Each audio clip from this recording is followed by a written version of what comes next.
Eu queria lamentar aqui esse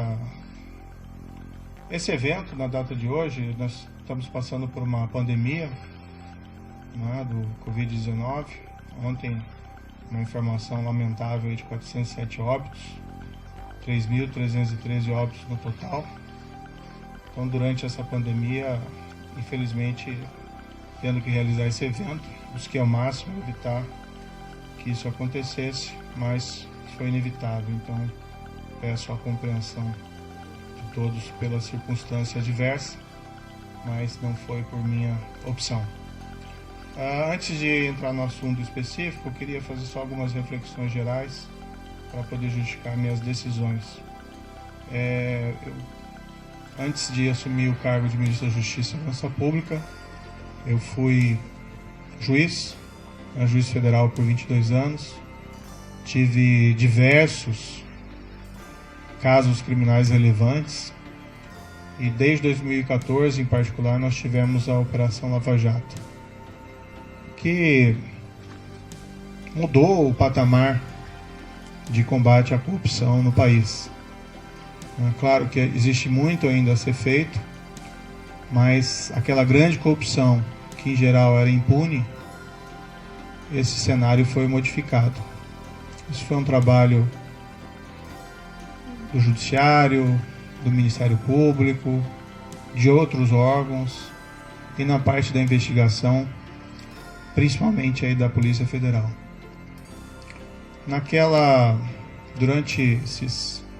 Desde 2014, né, na Lava Jato, a gente sempre tinha uma preocupação constante de uma interferência do Executivo nos trabalhos da investigação, e isso poderia ser feito de diversas formas: troca do diretor-geral, assim que houvesse causa, troca do superintendente. Tivemos, no início da Lava Jato, o superintendente Rosalvo Ferreira, que convidei aqui para o Ministério, fazendo um grande trabalho. Depois, sucedido pelo superintendente Valeixo, né, também do diretor da Polícia Federal, fazendo também um grande trabalho. Houve essa substituição, na época foi pela aposentadoria, né, do Dr. Rosalvo. E, enfim, foi garantida a autonomia da Polícia Federal, né, durante esses trabalhos de investigação. É certo que o governo da época tinha inúmeros defeitos, né, aqueles crimes gigantescos de corrupção que aconteceram naquela época, mas foi fundamental a manutenção da autonomia da PF para que fosse possível realizar esse trabalho, seja de bom grado ou seja pela ação da sociedade. Essa autonomia mantida, isso permitiu que os resultados fossem alcançados. Isso é até um ilustrativo, né, da importância de garantir Estado de Direito, Rule of Law, autonomia das instituições de controle e de investigação. Lembrando aqui até um episódio que é um domingo qualquer, durante aquelas investigações, lembro que foi o superintendente, Maurício Valeixo, que recebeu uma ordem de soltura ilegal do presidente Luiz Inácio Lula da Silva, então condenado por corrupção, preso. Essa ordem emitida por um juiz incompetente, depois isso foi reconhecido nas demais instâncias. Foi graças à autonomia dele e ao sentimento da necessidade de cumprir o dever que ele comunicou às autoridades judiciárias e foi possível rever essa ordem de prisão ilegal antes que ela fosse executada, a demonstrar o empenho dessas autoridades e da importância da autonomia das organizações de controle. No final de 2018, isso é uma história um pouco repetida, eu recebi convite do então eleito presidente da República, Jair Bolsonaro, e isso eu já falei publicamente diversas vezes. É fácil repetir essa história porque essa história é absolutamente verdadeira. e fui convidado a ser ministro da Justiça e da Segurança Pública. O que foi conversado com o presidente, 1º de novembro, foi que nós teríamos um compromisso com o combate à corrupção, crime organizado e a criminalidade violenta. Inclusive foi me prometido na ocasião carta branca para nomear todos os assessores, inclusive desses órgãos, né, policiais, como a Polícia Rodoviária Federal e a própria Polícia Federal. Na ocasião, né, até aproveitando aqui um breve parênteses para desmistificar um dado, foi divulgado equivocadamente por algumas pessoas que eu teria estabelecido como condição para assumir o Ministério da Justiça uma nomeação ao Supremo Tribunal Federal. Nunca houve essa condição, até porque seria algo de aceitar um cargo de ministro da Justiça pensando em outro. Isso não é da minha natureza. Eu realmente assumi esse cargo, fui criticado, entendo essas críticas, mas a ideia era realmente buscar, num nível de formulador de políticas públicas aqui numa alta posição do Executivo, de aprofundar o combate à corrupção e levar, né, esse maior efetividade em relação também à criminalidade violenta e ao crime organizado. Tem uma única condição que eu coloquei, não ia revelar, mas agora isso acho que não faz mais sentido manter o segredo. Isso pode ser confirmado tanto pelo presidente como general Heleno.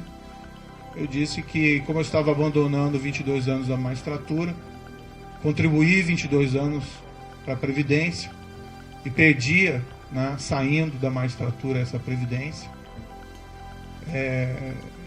pedi apenas, já que nós íamos ser firmes contra a criminalidade, especialmente a criminalidade organizada, que é muito poderosa, que se algo me acontecesse, né, pedi que a minha família não ficasse desamparada sem uma pensão. Foi a única condição que eu coloquei para assumir essa posição específica no Ministério da Justiça. Permito-me aqui dizer que o presidente concordou com esse compromisso, nem foi uma condição, o combate à corrupção, criminalidade violenta, criminalidade organizada. Falou até publicamente que me daria a carta branca. Eu já tinha uma expertise por trabalhar, né, com polícia, como juiz, evidentemente, em relação à criminalidade organizada, e aceitei aquele intento de realmente fazer com que as coisas evoluíssem. E minha avaliação na época é que essa aceitação ao convite foi muito bem acolhida pela sociedade, né? Também me via como estando no governo, como um também garantidor, né? Claro que existem outras instituições importantes, Judiciário, Supremo Tribunal Federal, Ministério Público, mas entendi que pelo meu passado de juiz e meu compromisso com o Estado de Direito, que eu também poderia ser aí um garantidor, né, da lei e da imparcialidade e autonomia dessas instituições. Dentro do Ministério, me permito aqui algumas reflexões, a palavra-mote tem sido integração. Nós atuamos muito próximos das forças de segurança estaduais, até mesmo municipais. Nós realmente trabalhamos duro contra a criminalidade organizada. Ouso aqui dizer, claro que tudo isso é sujeito a críticas e segundas opiniões, né, mas que não houve um combate tão efetivo à criminalidade organizada como houve durante essa gestão do Ministério da Justiça e Segurança Pública, trabalhando não contra, mas com os governos estaduais. Tivemos o caso, por exemplo, da transferência e isolamento das lideranças do PCC. Tivemos recentemente a prisão do maior autoridade do PCC em liberdade, 20 anos foragido no exterior, graças a um trabalho de investigação eficiente da Polícia Federal. Tivemos recordes de apreensão de drogas no combate ao crime organizado. Isso é importante, tirar droga das ruas, cocaína, maconha. Isso feito pela Polícia Federal, isso feito pela Polícia Rodoviária Federal, também um belíssimo trabalho aqui desenvolvido, pela Força Nacional nos locais em que ela atuou. Tivemos aí recorde de destruição de plantações de maconha no Paraguai, que é o nosso principal fornecedor. Números expressivos de apreensão de produto do crime, seja de drogas, seja de corrupção, principalmente aí no caso pela Polícia Federal. Buscamos fortalecer a Polícia Federal e a Polícia Rodoviária Federal nesse período, com ampliação dos concursos existentes. Pregamos aí maciçamente a Força Nacional em todo o território nacional. A Força Nacional é uma instituição que, a meu ver, deveria ser fortalecida. Nós estamos lá defendendo no Congresso Nacional uma emenda à Constituição para tornar ela uma instituição prevista ali na Constituição, para que nós possamos ter, com o tempo, também um corpo próprio, sem prejuízo dos mobilizados, sem prejuízo dos requisitados do Estado, que nós queremos fortalecê-la. Ela tem sido muito demandada e às vezes nós sentimos que nós não temos aí a perna suficiente. E ela atendeu diversas emergências de segurança pública nesse período, lá no Ceará por mais de uma vez, espalhadas aí em terras indígenas. Enfim, o nosso projeto Em Frente Brasil. Nós criamos o CEOP, Secretaria de Operações Integradas, até nessa linha de fortalecer a integração. A CEOP desenvolveu um programa chamado Horus e Vigia, que é talvez um dos primeiros programas realmente efetivos aí para controle de fronteiras no nosso país, e trabalha em conjunto com as forças de segurança estaduais. Investimos em inteligência com os centros de fusão, estaremos trabalhando também em outras áreas. Várias outras áreas aqui do Ministério da Justiça também tiveram, a meu ver, um bom ganho de efetividade, área do consumidor, área de imigração, a Senajus, enfim, aqui é só um retrato, queria fazer algumas justificativas. No momento, o Ministério da Justiça está voltado principalmente ao enfrentamento da pandemia. Isso prejudicou um pouco os planos em curso, embora eles continuassem. Nós estamos cuidando principalmente de IPI, vacinação, de atenção às forças de segurança, de coordenação, de se preocupar com o Plano Nacional de Segurança. Enquanto o COAF esteve no Ministério da Justiça, e eu não pedi que o COAF viesse, mas foi proposto que ele fosse colocado no Instituto do Ministério da Justiça, nós os fortalecemos. Depois ele acabou sendo transferido para outros órgãos. Até onde tem presente a estrutura fortalecida se manteve. Acho que isso é muito positivo. Também é um órgão de inteligência importantíssimo, que nós devíamos inclusive aumentar a sua estrutura e melhorar o seu funcionamento. Tivemos aí o projeto de lei anticrime, que foi a principal mudança legislativa durante o nosso período de gestão. Várias alterações, facilitação também de venda de drogas. O DPEM fez um trabalho também fantástico aqui no Ministério Público, também a Senad. Desculpe aqui um pouco cansativo todas essas reflexões. O projeto de lei anticrime poderia ter avanços maiores, infelizmente não foi aprovado em sua totalidade, mas ainda assim na minha avaliação ele representou muito avanço. E eu lembro aqui, num dos primeiros projetos que nós fizemos no Ministério da Justiça, logo no início, foi uma campanha motivacional para os servidores. E o tema era faça a coisa certa sempre. Então, esse sempre foi o mote, sempre foi a palavra, frase de ordem do Ministério da Justiça e da Segurança Pública. Faça a coisa certa, não importa as circunstâncias, arque com as consequências, isso faz parte. Acho que com tudo isso, nós conseguimos resultados expressivos, alguns deles eu já mencionei, como as questões de combate ao crime organizado, Mas nós tivemos, aqui permito-me dizer, uma redução expressiva da criminalidade, né, em 2019. Tudo bem, já tinha uma queda em 2018, mas em 2019 nós tivemos uma queda em percentuais sem precedentes históricos, né, menos 19% de assassinatos. Outros crimes também caíram percentualmente de maneira até mais significativa. Mais de 10 mil brasileiros deixaram de ser assassinados. Claro, né, é um resultado compartilhado com os estados, com os municípios onde tem combate à violência, ninguém tem dúvida disso, ninguém quer invocar esse mérito específico de maneira exclusiva, até porque a proposta do Ministério da Justiça sempre foi integração. Não importa o resultado, não quem leva a medalha no final. Mas é muito significativo, isso me deixa muito feliz, que nesse primeiro ano nós tivemos resultados assim tão positivos para a queda de violência, que é uma grande aspiração da população brasileira. Claro que temos ainda que melhorar muito esse cenário, mas, enfim, isso é um trabalho que é permanente e duradouro. Bem, em todo esse período,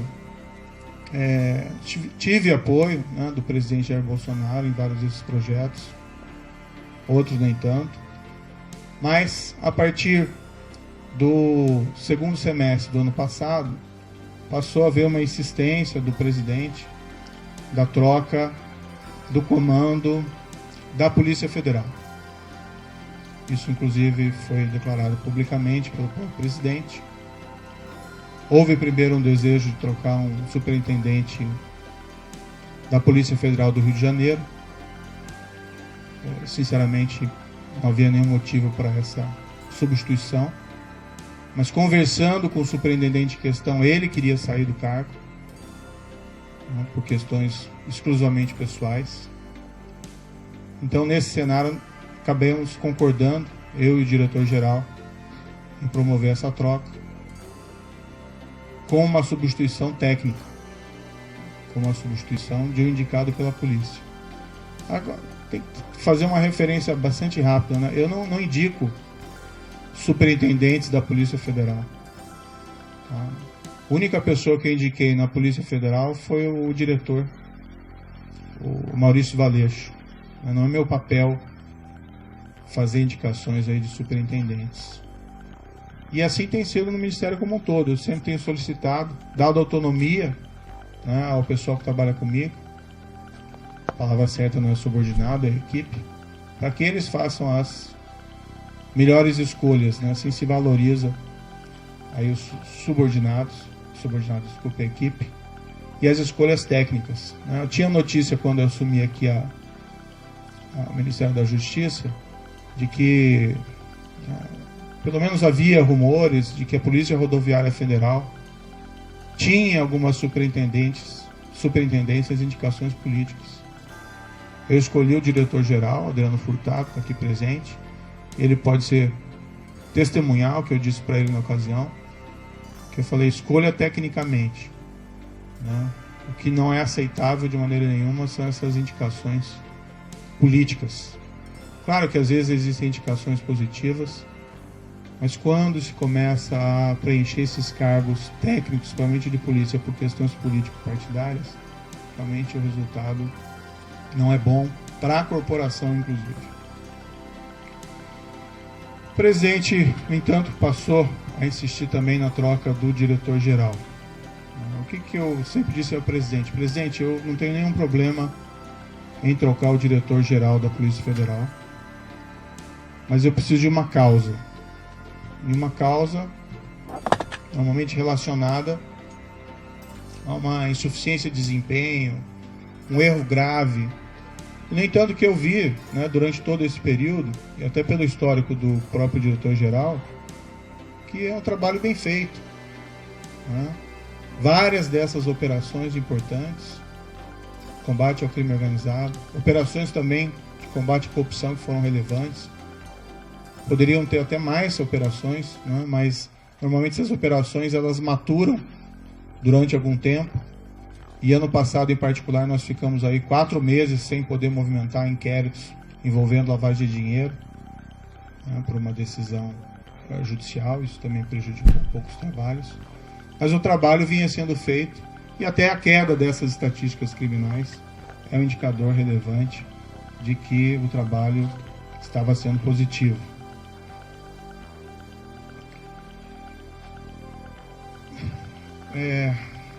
Não é uma questão do nome, né? Tem outros bons nomes para assumir o cargo de diretor da Polícia Federal, né? Há outros delegados igualmente competentes. O grande problema de realizar essa troca, primeiro, haveria uma violação de uma promessa que me foi feita inicialmente, que eu teria carta branca. Em segundo lugar, não haveria uma causa para essa substituição. E estaria claro que estaria havendo ali uma interferência política na Polícia Federal, o que gera um abalo na credibilidade. Não minha, mas minha também, mas também do governo, desse compromisso maior que nós temos que ter com a lei, com o Rule of Law, e ia ter impacto também, na minha opinião, na própria efetividade da Polícia Federal. Ia gerar uma desorganização. Não aconteceu durante a Lava Jato, a despeito de todos os problemas de corrupção dos governos anteriores. Houve até um episódio em que foi nomeado um diretor no passado com o intuito de interferência política e não deu certo, ficou pouco mais de 3 meses. A própria instituição rejeitou essa possibilidade. E o problema é que nas conversas com o presidente, e isso ele me disse expressamente, que não é só a troca do diretor-geral, né? Haveria também a intenção de trocar superintendentes, novamente o superintendente do Rio de Janeiro, outros superintendentes provavelmente viriam em seguida, a superintendente da Polícia Federal de Pernambuco, sem que fosse me apresentado uma razão, uma causa para realizar esses tipos de substituições que fossem aceitáveis. Dialoguei muito tempo com o presidente, busquei postergar essa decisão, às vezes até sinalizando que poderia concordar no futuro, né, com essa possibilidade. E até num primeiro momento pensando, não, de repente pode ser feito, pode ser alterado, mas cada vez mais me veio a sinalização de que seria um grande equívoco realizar essa substituição. Ontem, né, eu conversei com o presidente, houve essa insistência do presidente, né, falei ao presidente que seria uma interferência política, ele disse que seria mesmo. Falei que isso teria um impacto para todos, que seria negativo. Mas, para evitar uma crise, né, durante uma pandemia, não tenho vocação aí para carbonário, muito pelo contrário, acho que o momento é inapropriado para isso. Eu sinalizei, então, vamos, né, substituir o Valeixo por alguém que represente a continuidade dos trabalhos, alguém com um perfil absolutamente técnico e que fosse uma sugestão minha também. Na verdade, nem minha, uma sugestão da própria Polícia Federal. Eu sinalizei com o nome do atual diretor executivo da Polícia Federal, Disney Rossetti. Eu nem tenho uma grande familiaridade com Disney Rossetti, mas é uma pessoa de carreira, de confiança. E como eu disse, essas questões não são pessoais, não são preferências pessoais. São questões que têm que ser decididas tecnicamente. Fiz essa sinalização, mas não obtive resposta. O presidente tem a preferência por alguns nomes que seriam da indicação deles. Não sei qual que vai ser exatamente a escolha. Foi ventilado o nome de um delegado que passou mais tempo no Congresso do que na ativa, na Polícia Federal. foi indicado, né, o sugerido nome do atual diretor da BIM, que tem até um bom nome dentro da Polícia Federal. Mas o grande problema é que não são tantos essa questão de quem colocar, o problema é por que trocar, né? E permitir que seja feita a interferência política no âmbito da Polícia Federal. O presidente me disse mais de uma vez, expressamente, que ele queria ter uma pessoa do contato pessoal dele, que ele pudesse ligar, que ele pudesse colher informações, que ele pudesse colher aí relatórios de inteligência, seja o diretor, seja o superintendente, e realmente não é o papel da Polícia Federal prestar esse tipo de informação. As investigações têm que ser preservadas, né? Imaginem se durante a própria Lava Jato, né, o ministro, o diretor-geral, o presidente, então presidente Dilma, né, o ex-presidente Luiz ficassem ligando para o superintendente em Curitiba para colher informações sobre as investigações em andamento. Então, a autonomia da Polícia Federal, né, como um respeito aí à autonomia da aplicação da lei, né, seja a quem for, isso é um valor fundamental que nós temos que preservar dentro de um Estado de Direito. O presidente me disse isso expressamente, né, ele pode ou não confirmar essas questões, mas, enfim, é algo que realmente não entendi apropriado. Então, o grande problema não é quem entra, mas por que alguém entra, né?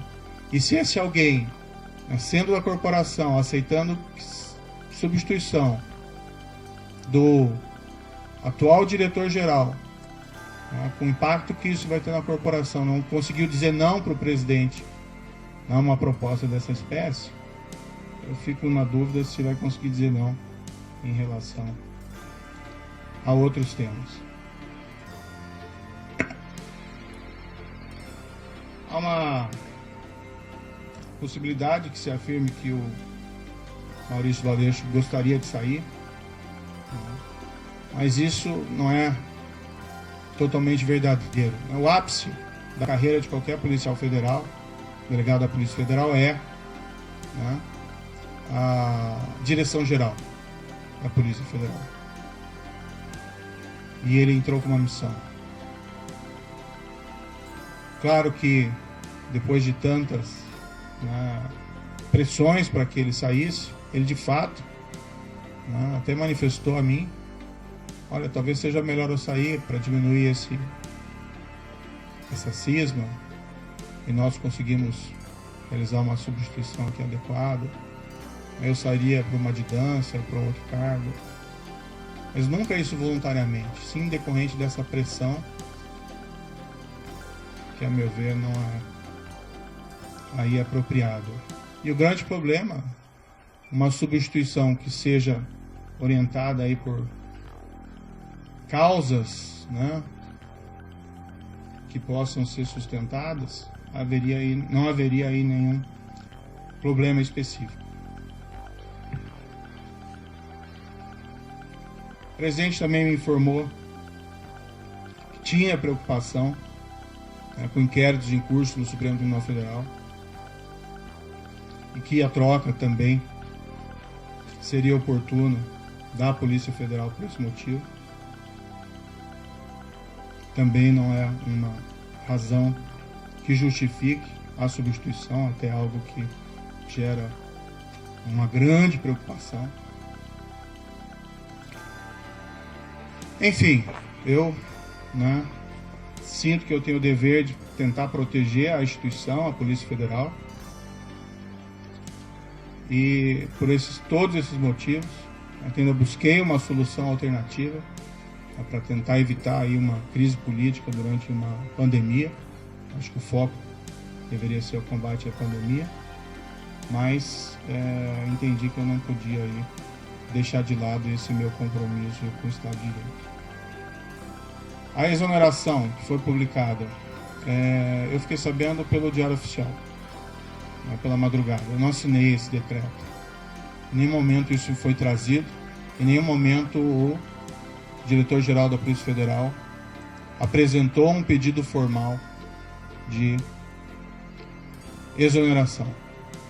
Depois ele me comunicou que ontem à noite recebeu uma ligação dizendo que ia ser exoneração a pedido e se ele concordava, né? Ele disse: como é que eu vou concordar com alguma coisa? Eu vou fazer o quê, né? Se ele já está sujeito a exoneração a pedido ou a exoneração ex officio. Mas o fato é que não existe nenhum pedido que foi feito de maneira formal. Eu sinceramente fui surpreendido. Achei que isso foi ofensivo. Vi que depois a SECOM afirmou que houve essa exoneração a pedido, mas isso de fato não é verdadeiro. Para mim, esse último ato também é uma sinalização de que o presidente me quer realmente fora do cargo, não me quer presente aqui dentro do cargo, porque essa precipitação na realização da exoneração não vejo aí muita justificativa. Eu tenho até outras divergências, tive outras divergências com o presidente federal, com o presidente da República durante essa permanência aqui. Tive muitas convergências, recebi apoio do presidente em diversas ocasiões importantes, assim como dei apoio ao presidente da República em várias circunstâncias. Tive pontuais divergências, mas eu acho que como ministro, eu estou numa relação que eu tenho que preservar também a questão da hierarquia. Mas não vou aqui falar dessas outras divergências, isso fica para uma outra ocasião. De todo modo, meu entendimento foi que eu não tinha como aceitar essa substituição. Há uma questão envolvida também da minha biografia como juiz, de respeito à lei, ao Estado de Direito, à impessoalidade, no trato das coisas do governo. E eu vivenciei isso durante a Lava Jato. Seria ali um tiro da Lava Jato se houvesse substituição de delegados, superintendentes naquela ocasião. Então eu não me senti confortável. Tenho que preservar a minha biografia, mas acima de tudo eu tenho que preservar o compromisso, que foi o compromisso que eu assumi inicialmente com o próprio presidente, que nós seríamos aí firmes no combate à corrupção, crime organizado e criminalidade violenta. E um pressuposto necessário para isso é que nós temos que garantir aí o respeito à lei, a própria autonomia da Polícia Federal contra interferências políticas. Certo, o presidente indica, ele tem essa competência, ele indica o diretor-geral, mas ele assumiu um compromisso comigo inicial de que seria uma escolha técnica, que eu faria essa escolha, e o trabalho vem sendo realizado.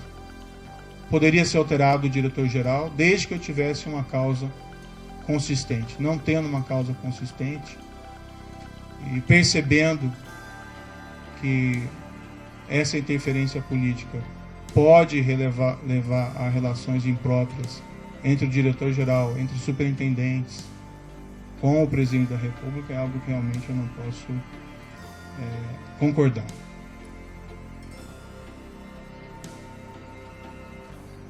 Um pouco sobre o futuro, De todo modo, eu agradeço ao presidente da República a nomeação que foi feita lá atrás. Acho que nós tínhamos um compromisso, eu fui fiel a esse compromisso. Acho que estou sendo fiel a esse compromisso no momento em que eu me encontro aqui dentro do Ministério da Justiça. No futuro, eu vou começar a empacotar minhas coisas e vou providenciar aqui o meu encaminhamento da minha carta de demissão. Eu, infelizmente, não tenho como persistir com o compromisso que assumi sem que eu tenha condições de trabalho, sem que eu tenha condições de preservar a autonomia da Polícia Federal para realizar os seus trabalhos, ou sendo forçado a sinalizar uma concordância como a interferência política na Polícia Federal, cujos resultados são imprevisíveis. Espero que, independente da minha saída, seja feita a escolha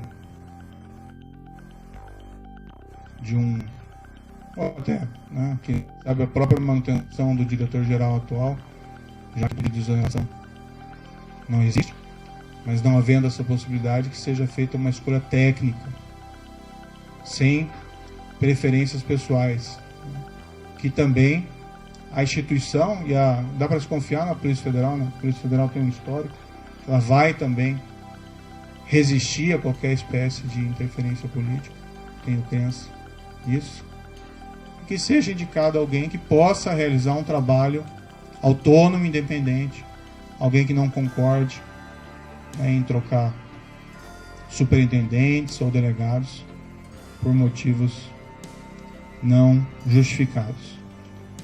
O meu futuro pessoal, após isso, né, eu abandonei esses 22 anos de magistratura. Infelizmente é um caminho sem volta, né, mas quando eu assumi, eu sabia dos riscos. Vou descansar um pouco, né.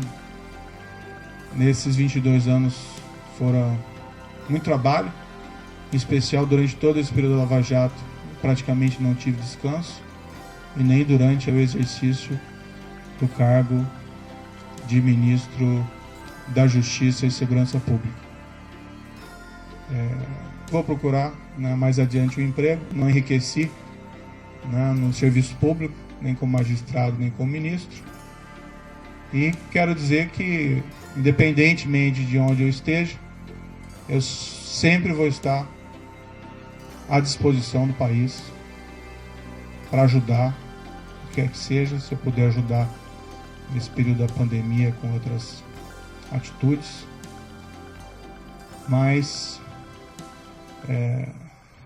enfim, sempre respeitando o mandamento do Ministério da Justiça e Segurança Pública nessa gestão, que é fazer a coisa certa sempre. Muito obrigado.